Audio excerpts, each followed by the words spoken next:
أعوذ بالله من الشيطان الرجيم واللاتي يأتين الفاحشة من نسائكم فاستشهدوا عليهن 4 منكم فإن شهدوا فأمسكوهن في البيوت حتى يتوفاهن الموت أو يجعل الله لهن سبيلا.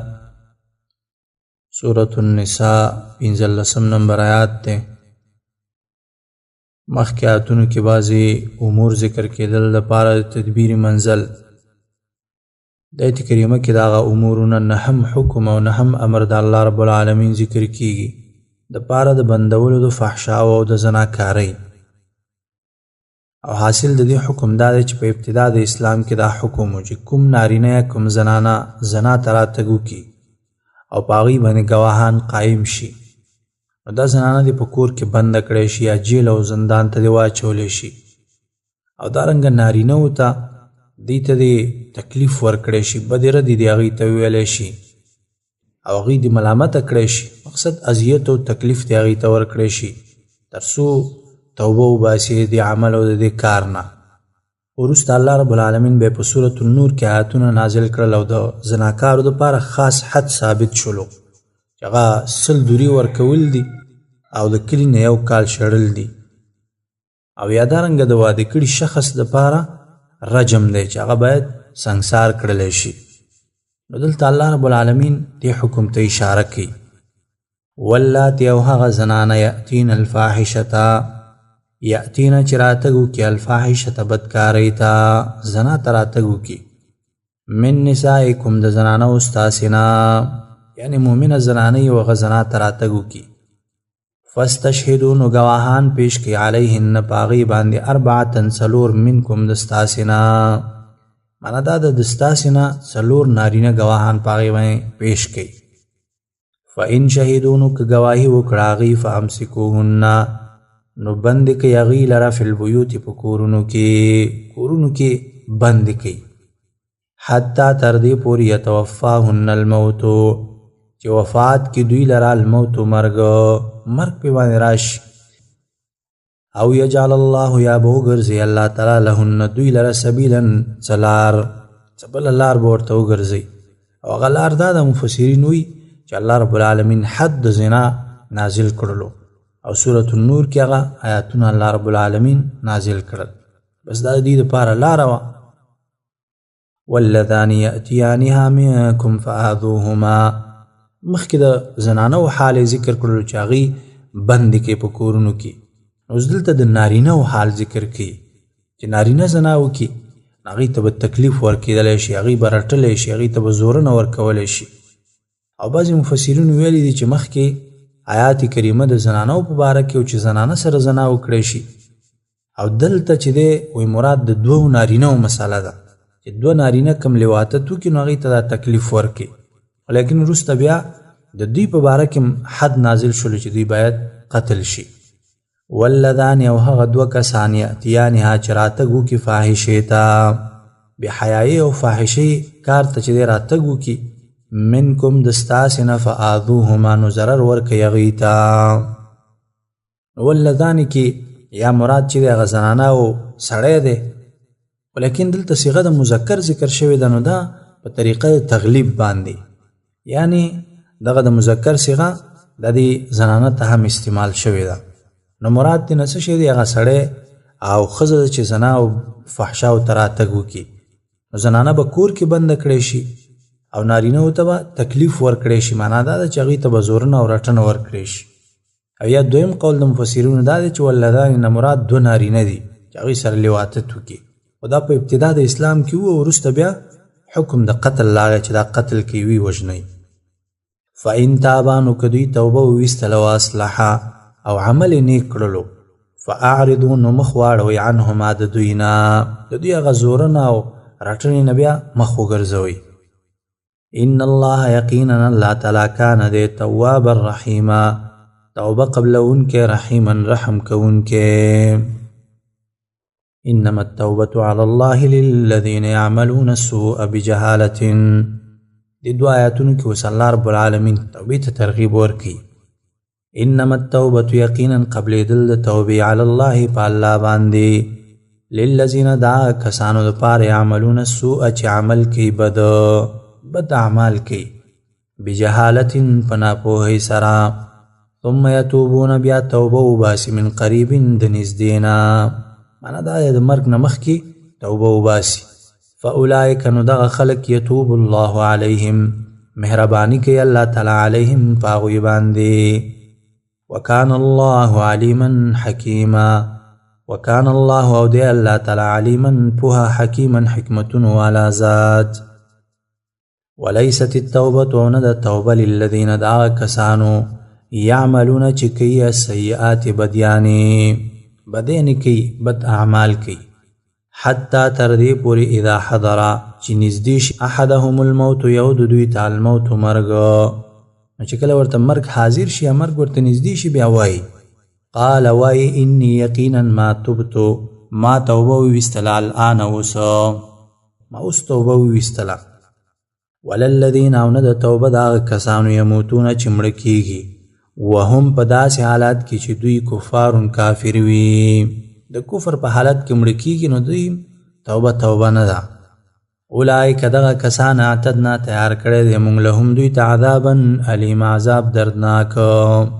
لپاره دردناک عذاب الله رب العالمین تیار کړی یا ایها الذین آمنوا لا يحل لكم ان ترثوا النساء کرها ایت کریمه کې الله رب العالمین اوس بل حکم ذکر کی عورت کی پاغه طریقه د جاهلیت والا و باندې چې هغه کې دا طریقه و چې کله به یو کونډه ورته پاتې شو نو هغه به د میراثو بس د کونډې به په زور باندې دوی وارثان کېدل به دوی خوښه وه که ځان ته په نکاح کوله بل ته په نکاح باندې ورکوله او که بیخي د نکاح نه منع کوله بس دا به د دوی بیا اختیار و لکه نن سبا هم چې عام طور په خلکو کې دا رواج شته دی چې کونډه وشي نو دا د هماغه کورنۍ حق وي چې څه پې کوي د هغوی اختیار دی الله رب العالمین په دې رواج باندې رد کوي یا ایها الذین آمنوا یا کسانو چې ایمان هم راوړی لا یحل حلال ندی لکم تاسې لره ان ترثوا النساء چې وارثان شي النساء د زنانو کرهن په زور نه پرېږدئ زنانه چې چېرته یې خوښه وه او د ولي ورسره رضا وه هماغلته دې نکاح وکړي ولا تعضلوهن لتذهبوا ببعض ما آتیتموهن د جمله کې الله رب العالمین بل حکم ذکر کوي او هغه دا دی چې زنانه تاسې مه تنګوئ دې دپاره چې هغوی مجبوره شي او تاسې نه خلع واخلي چې تاسې مال ته چلغلی کړی وي چې هغوی خلع واخلي خلع دې ته ویلی کېږي چې ښځه طلب وکړي چې ما ته طلاق راکړه او ما خوشې کړه او دا مهر دې بیرته واخله نو دې دپاره تاسې زنانه مه تنګوئ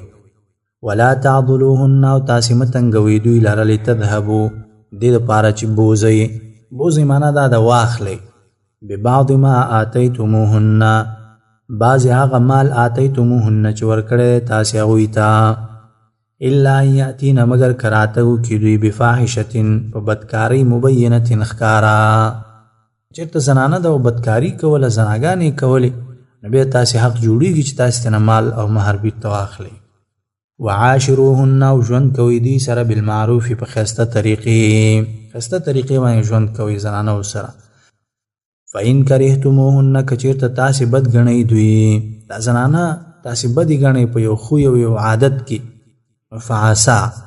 نو کېدی شي ان تکرهو چې بد ګڼئ تاسې شیئا یو شی ویجعل الله او وبګرځي الله تعالی فيه په هغې کې خیرا کثیره خیر ډېره تاسې به یو شی بد ګڼئ الله رب العالمین به لوی خیر هغې کې تاسې ته واچي وإن أردتم استبدال زوج مکان زوج ایت کریمه کې الله رب العالمین اوس بل حکم ذکر کوي کله که تاسې اراده وکړله چې د یوه زنانه پرېږدئ طلاق ورکړئ او بله په نکاح باندې واخلئ د دې په ځای داسې مه کوئ چې هغې نه مهر واخلئ یا ورته یوه بهانه جوړه کړئ نه بلکې هغې ته طلاق ورکړئ مهر ترېنه مه اخلئ بله زنانه وکړئ بله نکاح وکړئ وإن أردتم او که تاسې اراده وکړله استبدال زوج د بدلولو د یوې ښځې مکانه زوج په ځای د بلې ښځې معنا دا ده چې یوه ښځه تاسې غواړئ طلاقه کوئ بله ښځه وکړئ وآتیتم ورکړی وي تاسې احداهن یو د دوی ته قنطارا ډېر مال یا لویه خزانه م ورته ورکړې وي فلا تأخذوا ما اخلی منه داغین شیئا هیڅ څیز هغه تاسو ته جایز نه دی چې دغه مال او دغه خزانې نه تاسو بیا بیرته څه شی واخلئ. د آیت کریمه دلیل دی چې په مهر کې ډیر مال انسان ورکولی شي. د یو چا وس شته دی، مالداره سړی دی، ښځې ته ډیر مال ورکي، دا جایز دی شرعاً، دی کې کوم ممانعت نشته دی. اتأخذونه آیا اخلی تاسې هغې لره بهتانا په داسې حالت کې چې بدنامه لګوئ و اثما مبینا او په ګناه ښکاره سره. د جاهلیت والاو دا عادت و چې کله به یې ښځې ته طلاق ورکولو اراده وکړه ایسته به یو بهتان او بدنامه پې باندې ولګوله په دې خاطر باندې چې هغه مهر ترېنه بیرته واپس واخلي. نو الله رب العالمین فرمایي چې تاسې د دوی نه دا مهر اخلئ نو تاسې په هغې باندې بدنامه لګوئ، دا خو لویه ګناه ده، ښکاره ګناه ده. وکیف تأخذونه او څنګه اخلئ تاسې دغه مال وقد افضا او حال دا دی چې رسیدل کړي دي بعضکم بعض ستاسې الی بعض بعضو ته، تاسو خو د هغې سره یو ځای شوي یاستئ، کوروالی مو ورسره کړی دی. واخذنا واخیستی دی دې زنانو منکم ستاسې نه میثاقا غلیظا، میثاقا لوز غلیظا کلک، تاسې نه یې پوخ او کلک لوز اخیستی دی، نکاح یې درسره تړلې ده، ګواهان په هغې کې حاضر شوي دي، نو تاسې څرنګه د هغې نه دا مهر اخلئ. ولا تنكحوا ما نكح آباؤكم من النساء الا ما قد سلف. آیت کریمه کې الله رب العالمین بل حکم ذکر کی او رد کی په عادت د جاهلیت والاو باندې. د خپل پلار ښځې سره چې هغې ته میره ویلی کېږي، دویمه مور، هغې سره به دوی نکاح کول. الله رب العالمین په دې باندې رد کوي چې دا ډېر لوی جرم دی.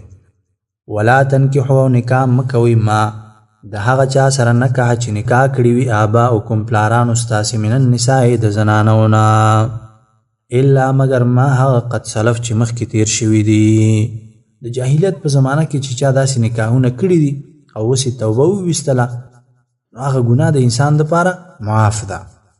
انه کان فاحشة ومقتا وساء سبیلا. انه یقینا دا کان فاحشة بحیایی ده ومقتا او سبب د غصې د الله دی، وساء سبیلا او بده لاره ده،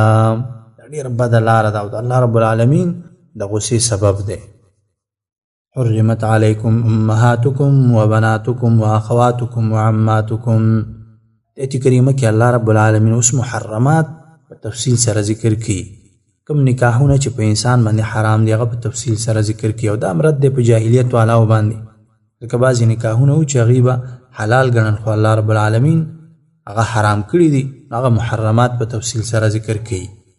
حرمت حرام کړی شوي دي علیکم په تاسې باندې امهاتکم میندې ستاسې، مورګانې د حرامې دي. اصل ته ویلی کېږي. ګوره په دې کې نیا هم داخله ده، مور او نیا او بر همداسې ورپسې ځه، دا ټولې په انسان باندې حرامې دي. و بناتکم او لورګانې ستاسې، لور مسۍ او همداسې ښکته ورپسې ځه کړوسۍ وغیره، دا هم په انسان باندې حرام دي.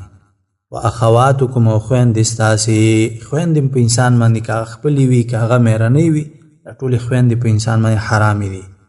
و عماتکم او ترورګانې ستاسې، عمه د پلار خور هغه هم په تاسې باندې حرامه ده. و خالاتکم او خالګانې ستاسې یا ماسیګانې ستاسې، د مور خور چې کومه وي دا هم په انسان باندې حرامه ده. و بنات الاخ او لورګانې د وروره، وریری مراد دي، وریری هم په انسان باندې حرامې دي. و بنات الاخت او لورګانې د خور، خورزی چې ورته وي دا هم په انسان باندې حرامې دي. و امهاتکم اللاتی ارضعنکم، رضاعی میندې دا هم په انسان باندې حرامې دي. و امهاتکم او میندې ستاسې اللاتی هغه ارضعنکم چې تاسې ته تی درکړی دی، تاسې ته شیدې درکړي دي، هغه هم په تاسې باندې حرامې دي. و اخواتکم او خویندې ستاسې من الرضاعت د تی ورکولو د وجې نه، ستاسې خویندې چې کوم د رضاعت نه وي تاسې سره یو ځای شیدې خوړلې دي هغه هم په تاسې باندې حرامې دي. و امهات نسائکم او میندې د ښځو ستاسې، مراد تېنه خواښې ده، خواښې هم په تاسې باندې حرامه ده. و ربائبکم او پرکټۍ ستاسې اللاتی هغه فی حجورکم چې په پالنه ستاسې کې دي، من نسائکم د زنانو ستاسې نه. پرکټۍ هغه ته ویلی کېږي چې یو کونډې زنانه سره ته نکاح وکړې او د هغه سره د مخکې خاوند نه یوه لور وي ورسره، نو د هغه سره نکاح کول دا حرام دي. خو دې کې شرط دی، هغه شرط دا دی چې د دې مور سره نکاح وشي او دخول وشي، یعنی کوروالی ورسره وشي. اللاتی هغه دخلتم چې نزدېکت کړی وي تاسې بهن د هغوی سره هغه مورګانو سره تاسې نزدېکت کړی وي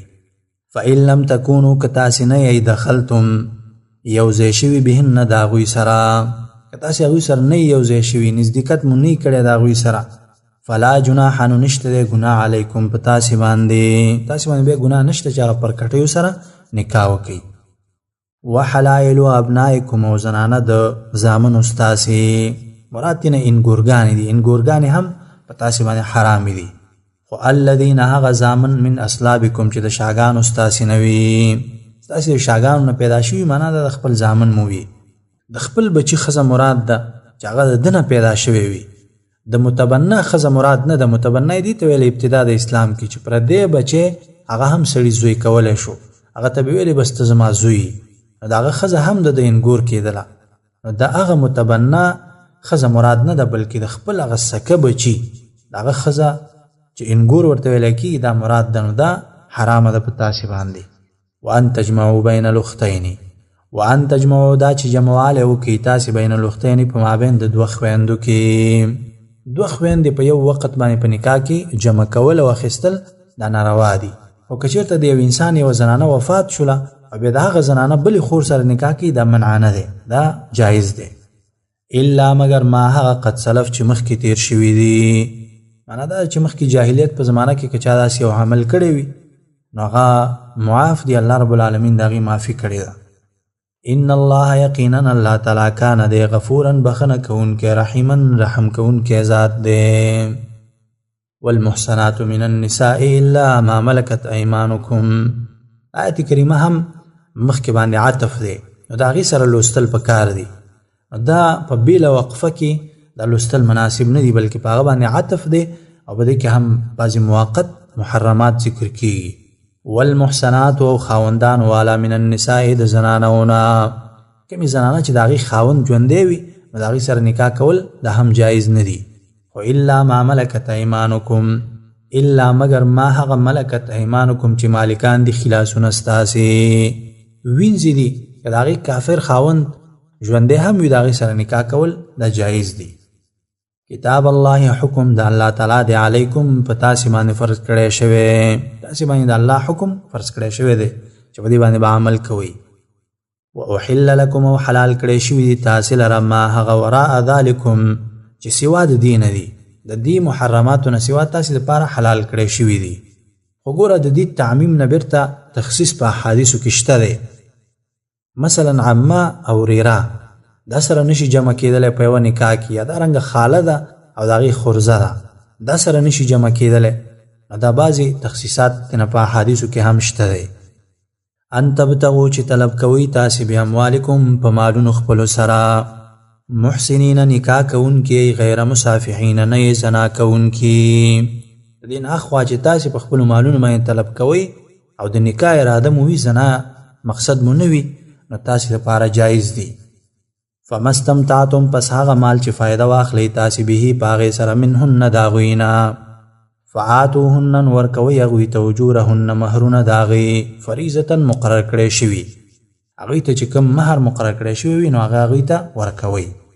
ولا جناح علیکم او نشته دی ګناه په تاسې باندې فیما په هغه مهر کې تراضیتم چې رضا شئ تاسې به په هغې سره من بعد الفریضة وروسته د مقرر کولو نه یو زنانه او خاوند دی وروسته د مقرر کولو د مهر نه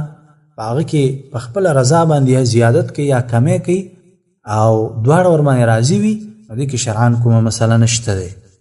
ان الله یقینا الله تعالی کان دی علیما پوهه حکیما حکمتون والا ذات دی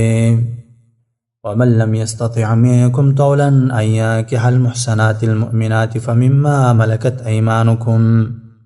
آیت کریمه کې الله رب العالمین بل حکم ذکر کی کله چې د آزادې ښځې د مهر او د نکاح کولو وس نه لري نو بیا د مؤمنې وینځې سره نکاح وکړه د هغه حقوق کم وي نو الله رب العالمین دلته دا مسله ذکر کوي ومن لم يستطع او څوک چې طاقت نه لري منکم ستاسې نه طولا د مالدارۍ مال ورسره نشته دی غریب دی ان ينكح المحسنات چې نکاح وکړي د آزادو ښځو سره المؤمنات چې مؤمنې وي مؤمنو آزادو ښځو سره د نکاح وس نه لري فمما ملکت ایمانکم نو نکاح دی وکي ما د هغه سره ملکت ایمانکم چې مالکان وي خلاصونه ستاسې من فتياتکم المؤمنات د هغه وینځو ستاسې نه المؤمنات چې مؤمنې وي مؤمنو وینځو سره نکاح وکي والله اعلم بإيمانکم دی جمله کې الله رب العالمین اشاره کوي چې د وینځو سره نکاح کولو کې هم دا ظاهري ایمان دا بس معتبر دی باطن باندې موږ تاسې مکلف نه یو والله اعلم والله تعالی خپوی دی بإيمانکم په ایمانونو ستاسې بعضکم بعض ستاسونه من بعض د بعضونه دي فانکحوهن بإذن اهلهن دی جمله کې الله رب العالمین اوس بله مسله ذکر کوي چې ګوره د دې وینځو سره به نکاح کېږي خو د هغې د مولاګانو د هغې د سید په اجازه باندې دلته دا مسله یاد لرئ چې یو خپله وینځه د هغې سره بغیر د نکاح نه انسان کوروالی کولی شي او نزدېکت کولی شي هر چې د بل چا وینځه ده پردۍ وینځه ده د هغې سره به د هغې د اهل په اجازه د هغې د مولاګانو او د سید په اجازه باندې به نکاح کوي د هغې د اجازې نه بغیر نکاح ورسره نشي کولی فانکحوهن نو نکاح کوي د دوی سره باذن اهلهن په اجازه د مالکانو د دوی وآتوهن ورکوي دوی ته اجورهن مهرونه د دوی بالمعروف په ښایسته طریقې باندې دوی ته مهرونه ورکوي محسنات په داسې حالات کې چې پاک دامنې وي غیر مصافحات نه زنا کوونکي به زناکارې نه وي بلکې پاک دامنې زنانه به وي ولا متخذات یو نه به یې نیونکې اخدان د پټو یارانو لره پټې یارانې به هم نه وي چې نکاح تا سره وکړي او نور زناګانې کوي او پټې یارانې کوي فإذا أحسن فإن أتين بفاحشة فعليهن نصف ما على المحسنات من العذاب دی جمله کې الله رب العالمین اوس د دوی سزا او د دوی حد ذکر کوي کله چې زنا ته راتګ وکړي هغه دا دی چې د آزادو ښځو په نسبت باندې به دوی ته نیم حد ورکولی کېږي هغوی ته چې 100 دورې ورکولی کېږي نو دوی ته به 50 دورې ورکولی کېږي هر چې رجم دی نو هغه کې نیموالی نه راځي چې نیم رجم ورته ورکړي نو دې د وجې نه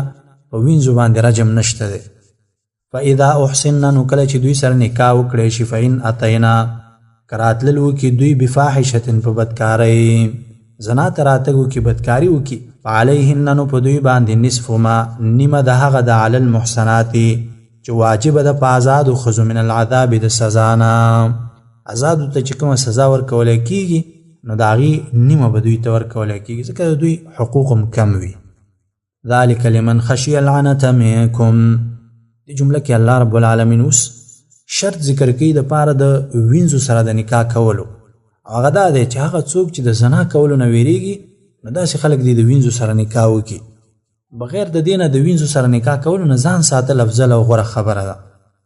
ذلک دا نکاح لمن د هغه چا دپاره د خشي العنته چې ویریږي د زنا کولو نه منکم ستاسې نه زنا کولو نه ویریږي چې زنا کې واقع نه شم نو بیا په کار ده چې داسې انسان د وینځو سره نکاح وکړي چې د هغه زنا نه بچ شي وان تصبروا که تاسې صبر کوئ د نکاح د وینځو نه خیر غوره ده لکم تاسې لره دا تاسې دپاره غوره ده والله غفور رحیم والله والله تعالی غفور بخنه کوونکی رحیم رحم کوونکی ذات دی یرید الله لیبین لکم ویهدیکم سنن الذین من قبلکم د وروسته 3 آیاتونو کې به الله رب العالمین ترغیب ورکوي مخکې احکاماتو باندې عمل کولو ته یرید الله غواړي الله تعالی لیبین لکم چې بیان کړي تاسې ته احکام خپله ویهدیکم او وښیي تاسې ته سنن الذین طریقې د هغه کسانو من قبلکم چې مخکې ستاسې نه وو تاسې نه مخکې پیغمبران او انبیا علیهم السلام او مؤمنان هغوی طریقې تاسې ته وښیي ویتوب علیکم او مهرباني کوي په تاسې باندې والله علیم حکیم والله والله تعالی علیم پوهه حکیم حکمتون والا ذات دی والله یرید ان یتوب علیکم والله والله تعالی یرید غواړي ان یتوب علیکم چې مهرباني وکړي په تاسې باندې ویرید الذین غواړي هغه کسان یتبعون الشهوات چې تابعداري کوي د خواهشاتو ان تمیلو چې واړئ تاسې د حق نه میلا عظیما په اورېدلو لویو سره باطل پرست خلک دا کوشش کوي چې تاسې د حق نه واړئ یرید الله غواړي الله تعالی ان یخفف عنکم چې اسانتیا راولي عنکم په تاسې باندې احکامات الله رب العالمین درته بیانوي په دې سره اسانتیا راولي په تاسې باندې وخلق الانسان ضعیفا وخلق الانسان او پیدا کړی شوی د انسان ضعیفا کمزوره. انسان یو کمزوره بنده او کمزوره مخلوق د الله رب العالمین دی. امتحانات ته ټینګ نه دی. اقول قولي هذا استغفر الله لي ولكم ولسائر المسلمين سبحانك اللهم وبحمدك اشهد ان لا اله الا انت استغفرك واتوب اليك.